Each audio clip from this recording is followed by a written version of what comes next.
आज लोकसभा चुनाव के तीसरे राउंड के लिए 11 राज्यों की 93 सीटों पर वोट डाले गए। रात 8 बजे तक आंकड़ों के मुताबिक संकेत यह है कि इस चरण में भी वोटिंग कम ही हुई है। तीसरे चरण में जिन राज्यों में मतदान हुआ उनमें उत्तर प्रदेश, बिहार, महाराष्ट्र, पश्चिम बंगाल, गुजरात, कर्नाटक, मध्य प्रदेश और छत्तीसगढ़ जैसे सूबे हैं। बंगाल के मुर्शिदाबाद से हिंसा की खबरें आई। जिले में कहीं मतदान केंद्र पर झड़प हुई तो कहीं कांग्रेस नेता के घर बम फेंका गया। दूसरे चरण में भी बंगाल से हिंसा की खबरें आई थीं। इस बीच रात 8 बजे तक की वोटिंग के आंकड़े आ गए हैं। अब तक के डेटा के मुताबिक 2019 की तुलना में मतदान प्रतिशत गिरा है। रात 8 बजे तक 93 सीटों पर 61.65% वोट पड़े। 2019 में इन्हीं 93 सीट्स पर 67% वोट पड़े थे। उत्तर प्रदेश में 57% से ज्यादा मतदान हुआ। पिछली बार 60% वोटिंग हुई थी। बिहार में 56.5% वोट पड़े, जबकि 2019 में 61% के आसपास उससे ज्यादा वोट पड़े थे। पश्चिम बंगाल में 74% वोट डाले गए। पिछली बार 81% से ज्यादा मतदान हुआ था। गुजरात में करीब 57% वोटिंग हुई। पिछली बार 64% से ज्यादा वोट पड़े थे। महाराष्ट्र में करीब 55% लोगों ने मत डाला। 2019 में करीब 64% वोटिंग हुई थी। मध्य प्रदेश में 63% वोटिंग हुई। पिछली बार करीब 67% मतदान हुआ था, जबकि कर्नाटक में करीब 69% वोट डाले गए। 2019 में भी इतने ही परसेंटेज के आसपास वोटिंग हुई थी। फाइनल डेटा आने में वक्त लग सकता है और आंकड़ों में बदलाव हो सकता है, लेकिन तीसरे चरण में कई बड़े दिग्गजों की किस्मत दांव पर लगी है। हमने जब उम्मीदवारों से बात की तो सबने अपनी जीत के दावे किए।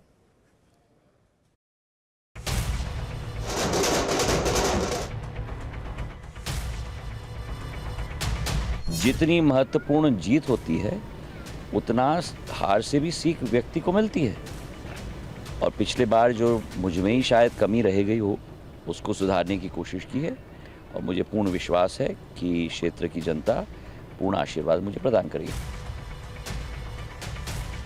400 पार जनता की भावना है। मोदी जी में लोगों का विश्वास है, इसलिए हम एनडीए 400 पार करेगा। लगातार जिस तरह खाली पूंजीपतियों की इस देश में सेवा की जा रही है, और मैं समझती हूँ कहीं ना कहीं नीति के तहत और नियत के तहत भारतीय जनता पार्टी में बहुत भारी कमी और भारी खोट है। 40 में कितनी? बिहार में 40 की 40 40 और 400 पार? 400 पार भी होगा, बिल्कुल।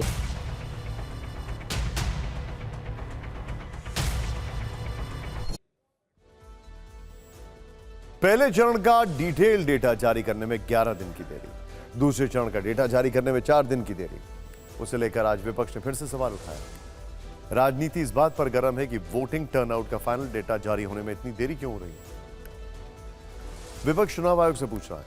आज इस मसले पर 2 अपडेट है। कांग्रेस अध्यक्ष मल्लिकार्जुन खड़गे ने इंडिया गठबंधन के सहयोगियों को इस मुद्दे पर चिट्ठी लिखी, तो तृणमूल कांग्रेस ने चुनाव आयोग से इसकी शिकायत की।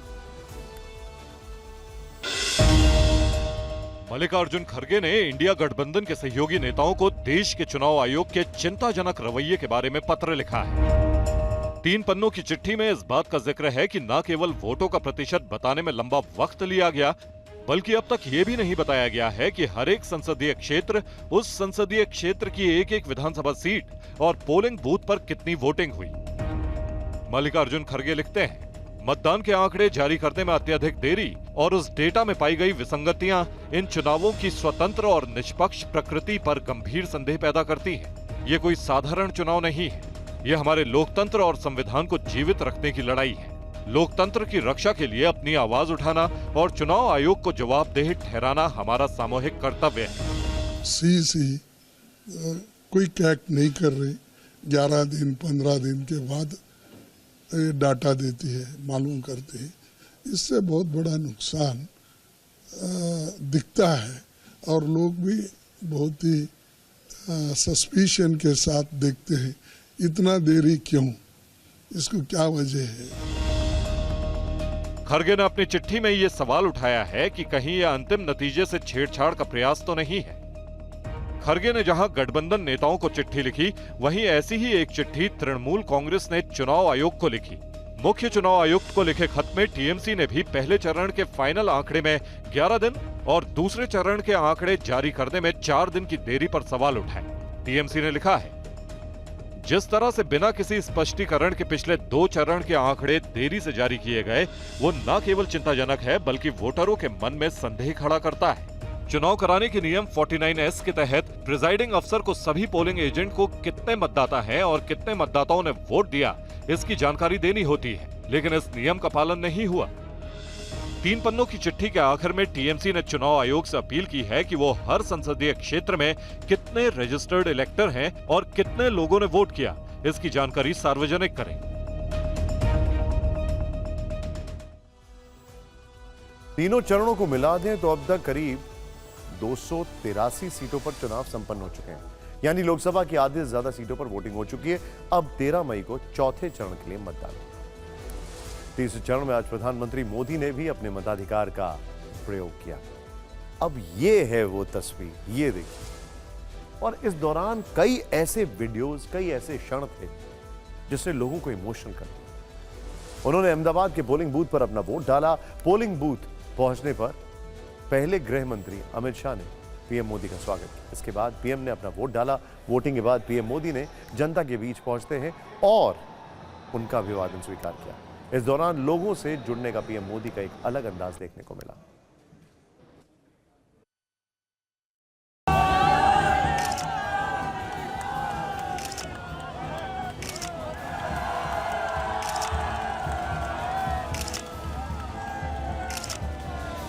लोकतंत्र के पर्व में अपनी भागीदारी दर्ज करने के बाद पीएम मोदी लोगों के बीच पहुंचे। पीएम जब जनता का अभिवादन स्वीकार कर रहे थे, तभी एक महिला अपने बच्चे के साथ पीएम से मिलने के लिए भीड़ में खड़ी थी।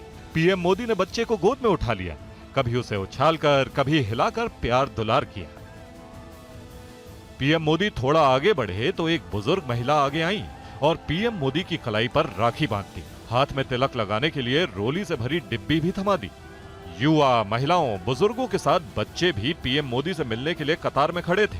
पीएम मोदी ने किसी को निराश नहीं किया। कुछ बच्चे अपने साथ हाथ से बनाई हुई पीएम मोदी की पेंटिंग लाए थे। पीएम मोदी ने उनकी पेंटिंग पर ऑटोग्राफ दिया तो कुछ बच्चों ने ऑटोग्राफ के लिए अपने हाथ ही आगे कर दिए। हाँ, क्या बात की? नाम पूछा था मोदी जी ने। कैसा लगा उनसे मिलके पहली बार? बहुत ही अच्छा। पीएम को देखा आपने? हाँ। क्या बोला उन्होंने? उन्होंने बोला तुम्हारू नाम शू छे? मारू नाम चिंकी त्रिवेदी छे। पीएम मोदी का यही अंदाज उन्हें जनता से सीधे जोड़ता है। पीएम मोदी ने यहाँ एक दिव्यांग बच्ची से भी मुलाकात की। वो हाथ पकड़कर काफी देर तक बच्ची के साथ बातचीत करते रहे। मतदान के बाद मीडिया कर्मियों से बात करते हुए भी पीएम मोदी ने कुछ ऐसा कहा जिससे एक बार फिर उनकी पीपल कनेक्ट वाले व्यवहार का परिचय मिला। भाई इस गर्मी में आप लोग दिन रात दौड़ कर रहे हैं, तो आप अपने स्वास्थ्य की भी चिंता कीजिए। और क्योंकि चुनाव के दिनों में पत्रकार साथियों को दिन रात दौड़ना पड़ता है और आज मीडिया की कंपटीशन भी इतनी है कि आपको समय से आगे दौड़ना पड़ता है। मैं तो यही प्रार्थना करूंगा आप सब पुराने साथियों को कि अपने स्वास्थ्य का जरूर ध्यान रखें। और मैं हमेशा कहता हूं कि पानी बहुत पीना चाहिए। जितना ज्यादा पानी पिएंगे तो आपको बहुत स्वास्थ्य के लिए भी ठीक रहेगा और एनर्जी भी मेंटेन रहती है। पीएम मोदी के व्यक्तित्व की यही खासियत है, वो जब भी किसी से मिलते हैं तो पूरी आत्मीयता के साथ मिलते हैं। पीएम मोदी का यही अंदाज जनता को भाता है और उनकी लोकप्रियता बढ़ाता है। तीसरे चरण में गुजरात की सभी 26 सीटों पर वोटिंग हुई है। पीएम मोदी के साथ गृह मंत्री अमित शाह ने भी अहमदाबाद में अपना वोट डाला। गृह मंत्री अमित शाह पूरे परिवार के साथ मतदान के लिए पहुंचे। मतदान के बाद गृह मंत्री अमित शाह का एक वीडियो सोशल मीडिया पर काफी वायरल। वीडियो में गृह मंत्री अमित शाह पूरे परिवार के साथ मीडिया के सामने, ये देखें किस तरीके से वोट डालने के बाद सामने आते हैं। तभी उनकी पत्नी उनके हाथ में लगा मतदाता पहचान पत्र लेकर अपने पास रख लेती हैं। इसको लेकर सोशल मीडिया पर काफी प्रतिक्रियाएं आ रही हैं। वोटिंग से पहले गृह मंत्री अमित शाह ने मंदिर में पूजा अर्चना की और लोगों से मुलाकात की।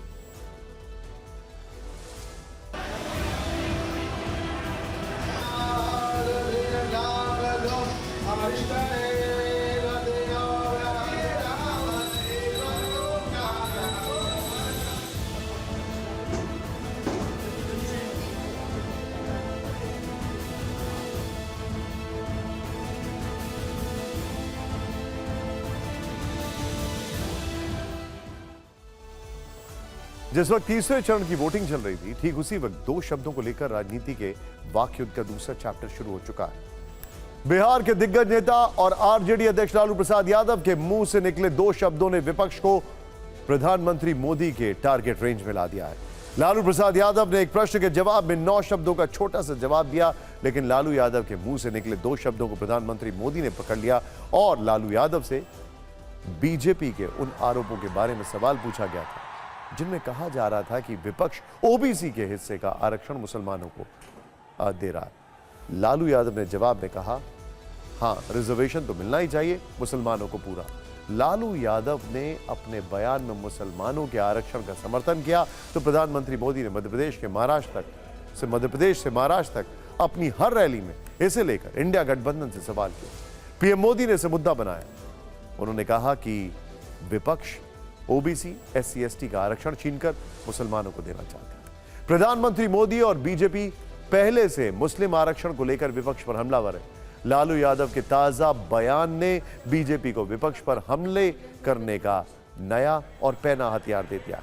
मुस्लिम रिजर्वेशन के मुद्दे पर आज लालू प्रसाद यादव और प्रधानमंत्री मोदी आमने सामने आ गए।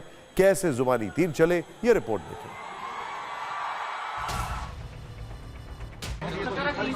कह रहे हैं कि मुसलमानों को आप लोग आरक्षण दे रहे हैं, ओबीसी का लेकर मुसलमानों को दे रहे हैं।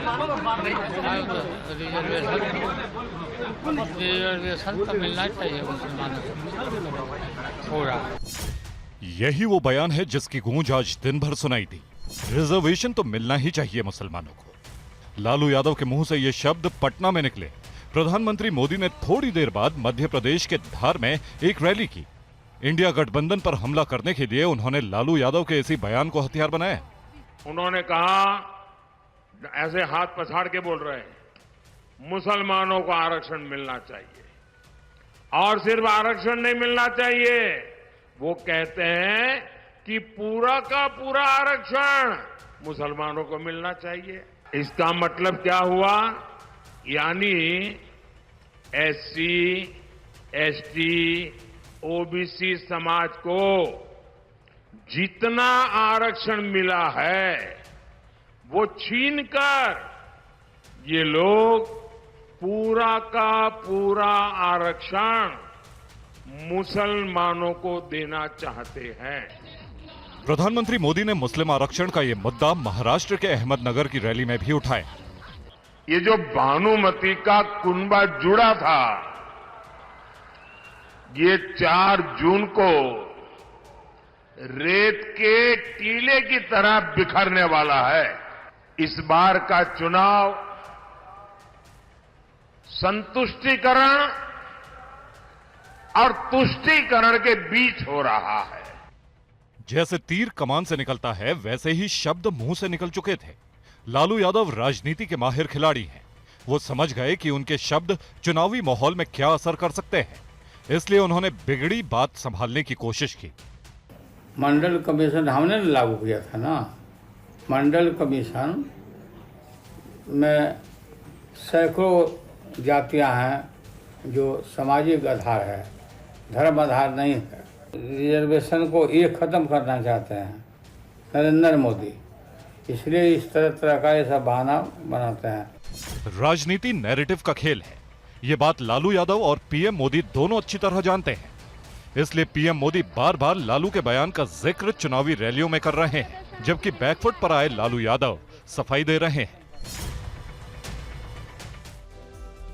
मुस्लिम आरक्षण को लेकर बीजेपी और इंडिया गठबंधन आमने सामने है। इस वक्त देश में कई राज्यों में मुस्लिम आरक्षण लागू है। कर्नाटक में राज्य सरकार की नौकरियों और शिक्षा में मुस्लिम समुदाय को 4% आरक्षण मिल रहा है।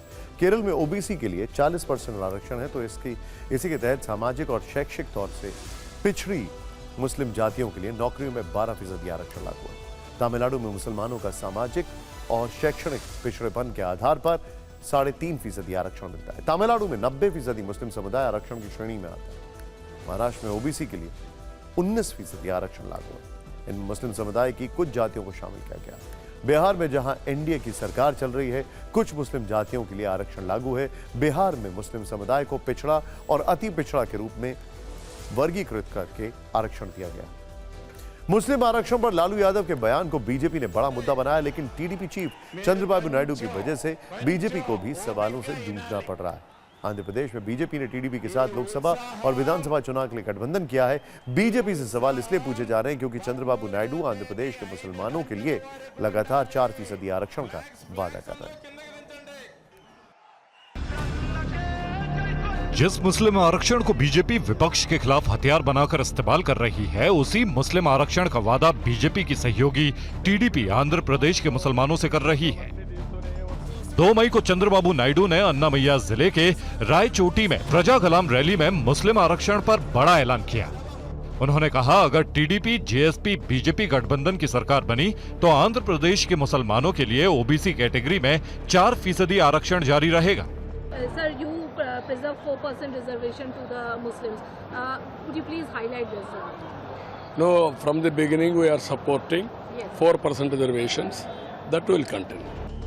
चंद्रबाबू नायडू आंध्र प्रदेश में घूम घूम कर 4% मुस्लिम आरक्षण की वकालत कर रहे हैं। 30 अप्रैल को टीडीपी ने एक लिखित बयान जारी किया, जिसमें कहा गया, टीडीपी ने सबसे अच्छे वकीलों के जरिए सुप्रीम कोर्ट में 4% मुस्लिम आरक्षण के लिए लड़ाई लड़ी।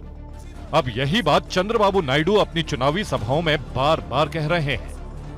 4% రిజర్వేషన్ ఉంటే సుప్రీం కోర్టులో ఉంటే బెస్ట్ అడ్వకేట్లు పెట్టి మీ తరపున పోరాడిన పార్టీ తెలుగుదేశం పార్టీ। टीडीपी खुद को मुसलमानों का हितैषी दिखाने की कोशिश कर रही है। चंद्रबाबू की नजर आंध्र प्रदेश के करीब 9% मुसलमान वोटर्स पर है। टीडीपी ने अपने घोषणा पत्र में मुसलमानों के लिए कई लुभावने वादे किए हैं।